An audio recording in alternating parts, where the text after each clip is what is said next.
need any of the formalities, like how to spell your name. I think you got that. Yeah, we got that. All right. Who are you again? All right, go ahead. All right, so Mr. Cranston, tell us a little bit about Argo and the role you play in it. Argo is an amazingly true motion picture. It's something that happened in 1979, 1980 during the Iran hostage situation. 6 Americans escaped out of the back of the embassy when it was being taken over by the students. They were on the streets of Tehran, and the Canadian ambassador to Iran took them into his residence, called the Canadian government, and they smuggled them out of the country. That's all we knew back then. Fast forward to the end of the Clinton administration, he declassifies the file, and what we find out is the true story of Argo, which is, it seems implausible and unbelievable, but it's true. It's an amazing true story that has such wonderful component to what human beings are capable of doing when they work together and cooperate to do the greater good, which in this case is saving lives.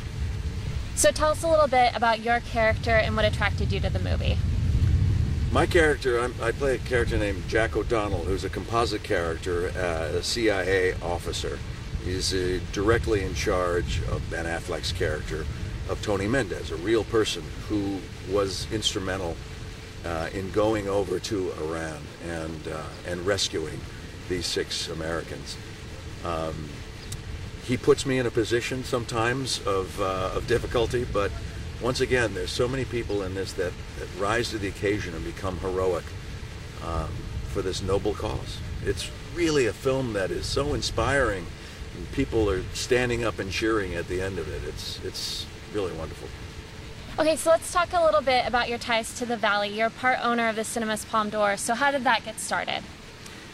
Well, I'm a filmmaker as well, and so I met Steve Mason, one of the other owners of Cinemas Palme D'or, and they were expanding, and I liked their philosophy that Cinemas Palme D'or had about always having a documentary and a foreign film and independent films and adult comedies and dramas, that mix. And it's what I wanted to do. I wanted to be able to go to the theater and be able to look up at the marquee and say, I want to see every single one of these movies. And so we show film as art, not just as a pastime.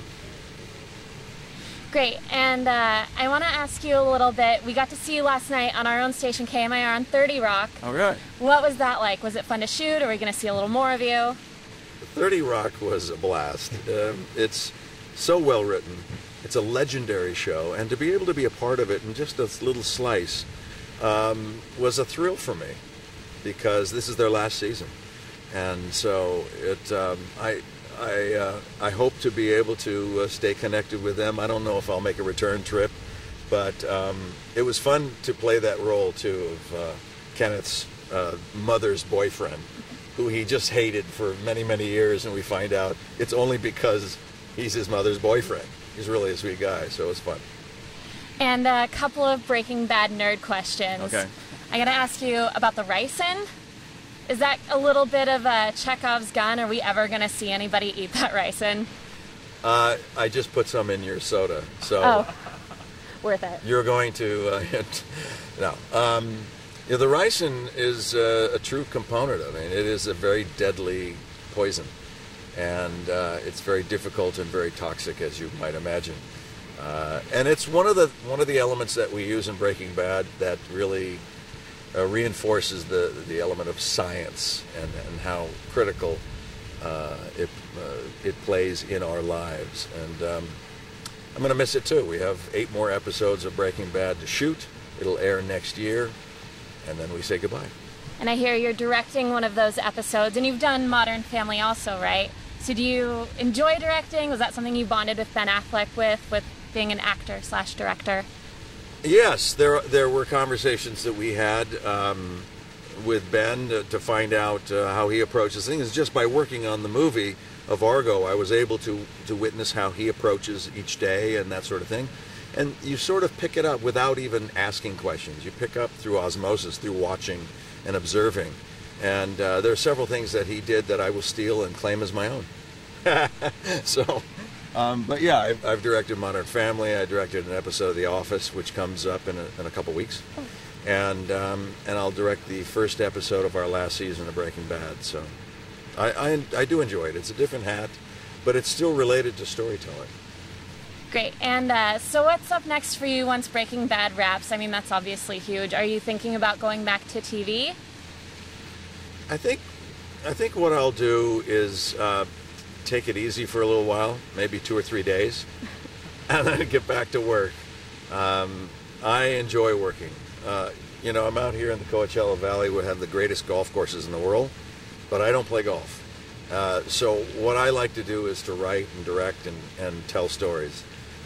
So we'll be very active, bringing new movies to Cinemas Palme D'or, and hopefully I'll be directing my own script next year, a movie that hope to be able to bring to the Valley in 2 years. We'll see.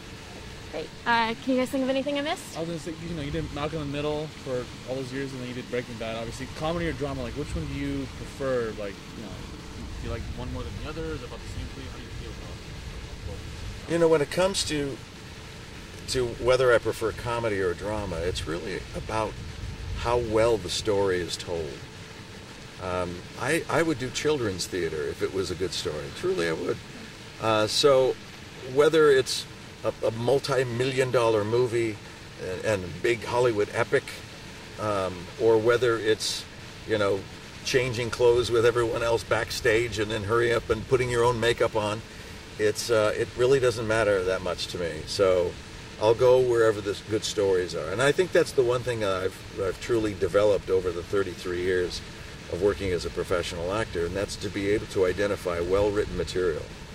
And if you can do that, and if you can attach yourself to the really well-written word, it'll never fail you. It's always about the writing. That's the foundation of every good story. I agree. And then I actually want to kind of tie it back with Cinemas Palme D'or just a little bit. You guys do a lot of these Q&As and a lot of these types of screenings. What do you think the importance is for the community to be able to kind of have access to filmmakers and actors, and as well as the filmmakers and actors to have access to the community that the films are showing? That's a good question. That's a good question.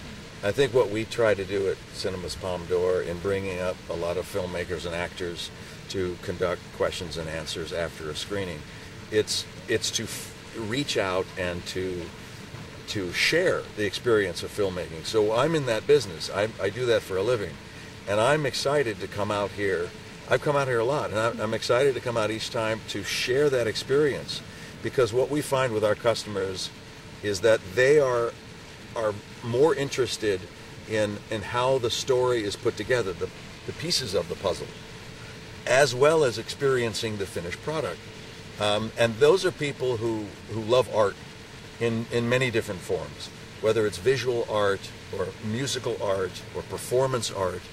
It really is viewing and accepting and embracing film as an art form, and that's why Cinemas Palme D'or has so many of these events to bring filmmakers out to just share the experience. It's great for everyone, and it promulgates the sensibility of art.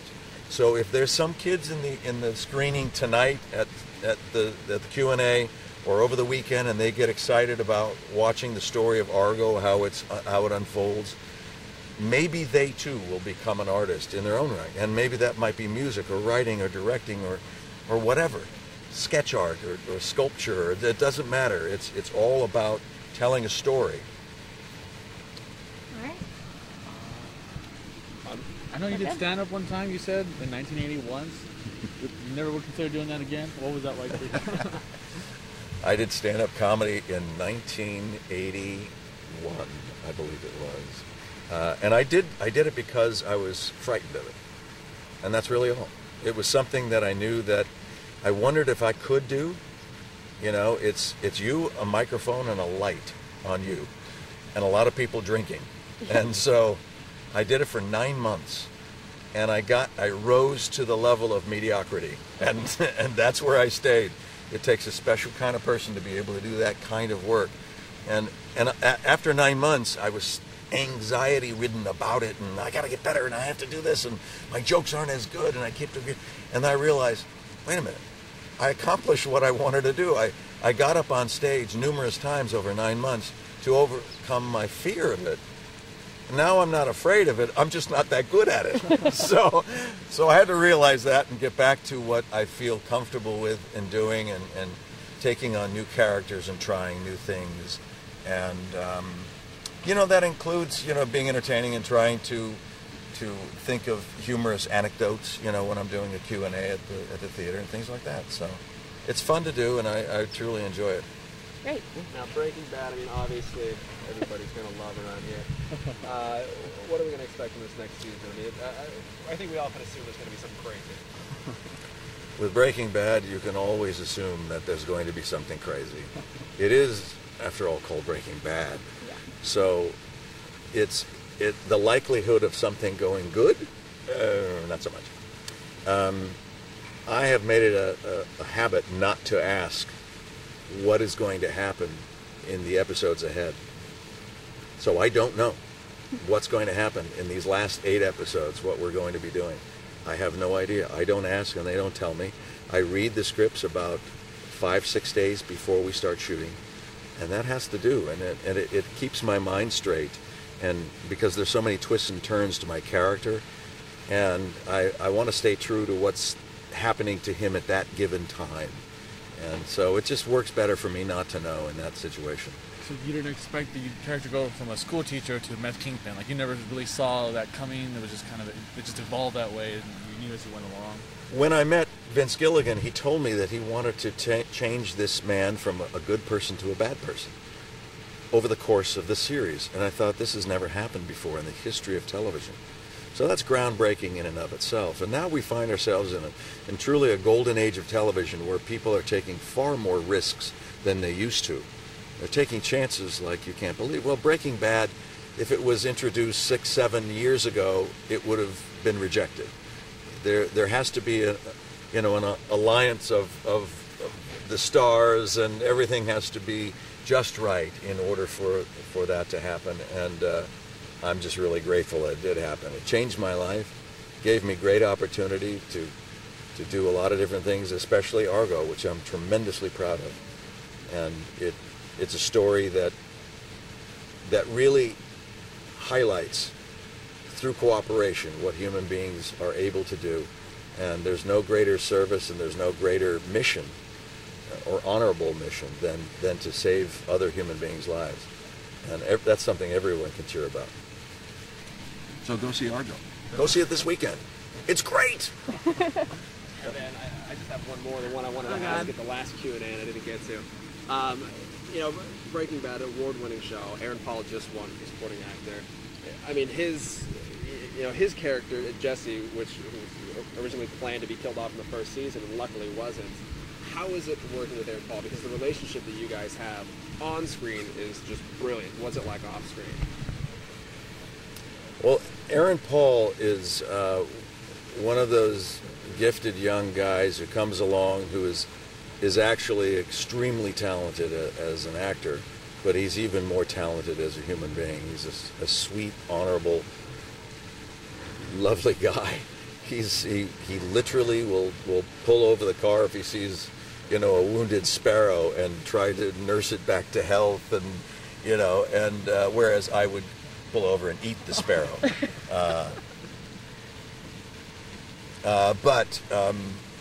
So it's not hard to really love the man, and he is, we work well together. We have a great chemistry, and pardon the pun, and I know there's going to be some hugs and tears when it's time to say goodbye to each other and the rest of the cast. So that's just what our business does. We come together in a very intimate way, extremely long hours for a tight period of time, and then like pulling a fabric apart, we pull it, and we go our separate ways. You guys have your costume all ready to go for your next wrap party? So you know a lot about it.